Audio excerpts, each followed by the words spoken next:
You know that feeling, right? That tense meeting where nobody can agree, or that silly argument at home about chores. We've all been there. Conflict is just part of our daily lives, and honestly, it can leave you feeling totally drained.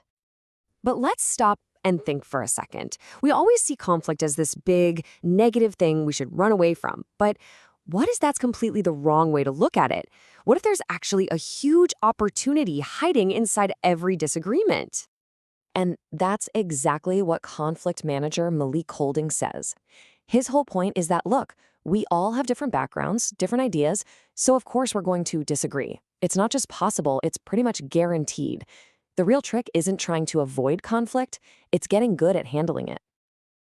So let's get to know the expert who's really cracked the code on the art of disagreement. So, what is a conflict manager anyway? Well, you can think of them as a professional problem solver for people. It's their job to walk into a tense situation, figure out what's really going on, and help everyone find a path forward together. And our guide for all this, Malik Colding, is a real pro in this field. He's a conflict manager at L.T.S.E. Inc. He's written 3 books on the subject that are sold in over a dozen countries. And, most importantly for us, he's the person who came up with a really powerful strategy for dealing with all this stuff. He calls it the L.T.S.E. strategy, and it's this super simple 4-step formula that's designed to turn a nasty argument into a conversation that actually gets somewhere. You know, what's so great about this whole idea is just how simple it is. This isn't about learning some complicated psychological tricks. It's just a basic framework that pretty much anyone can use to completely change how they approach a disagreement. So here it is, L.T.S.E. It stands for Listen First, Talk Afterwards, Separate People from the Problem, and Explore Your Options Together. Simple, right? Let's break down what each of these steps actually looks like.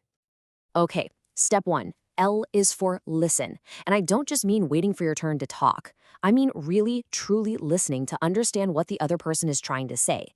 Think about 2 coworkers arguing over a deadline. Before you jump in with all your reasons, you first have to actually hear why your colleague thinks it's impossible. Then comes T, talk afterwards. And the order here is absolutely critical.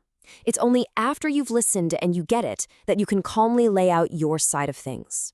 So once you understand their concerns about the workload, then you can explain why the deadline is so important. You have to understand before you can be understood. All right, now for S. Separate people from problems. Oh man, this one is a real game changer. The problem isn't my coworker is lazy. The problem is, how do we hit this deadline with the team we have? Suddenly you're not enemies, you're teammates trying to solve the same problem.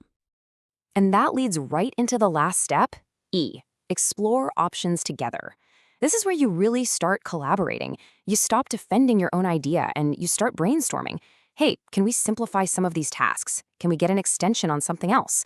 The goal isn't about winning, it's about finding a solution that actually works for everybody. Now, you might think, sure, this all sounds great, but it must come naturally to an expert like Colding. Well, you'd be surprised. His own personal journey is what makes this strategy so real. He's actually really open about the fact that before he figured this stuff out, he struggled with disagreements just like the rest of us. He wasn't always a great listener, and he had to work to get past his own biases. And this chart just shows you how huge his transformation was. He used to only care about his own ideas, and get this, he'd actually dislike people who disagreed with him. Now, he sees different opinions as a chance to learn something new. He went from defending his turf to actually seeking out understanding. And this whole shift in thinking didn't just happen out of nowhere. A big turning point for him was a mentor, a wise businessman who taught him how incredibly powerful it is to just listen. That one lesson became the foundation for everything else. Okay, so we've seen the strategy, we've heard the story behind it, so how do we actually make this work in our own lives? It really just comes back to this simple toolkit. Just burn the acronym into your brain. L.T.S.E. Listen, talk, separate, explore. Think of it as a little mental checklist to pull out the next time you feel an argument starting to heat up. You know, it's kind of like this ant. The problem in front of you can seem gigantic, maybe even impossible. But if you have the right strategy, the right tool, you can handle it. The L.T.S.E. framework is that tool for our everyday challenges with people. So here's the bottom line. Conflict is going to happen. That's a given. But how we respond to it, that's a choice. And now you have a simple 4-step formula to help you make a better choice. So the only question left is, how are you going to use it?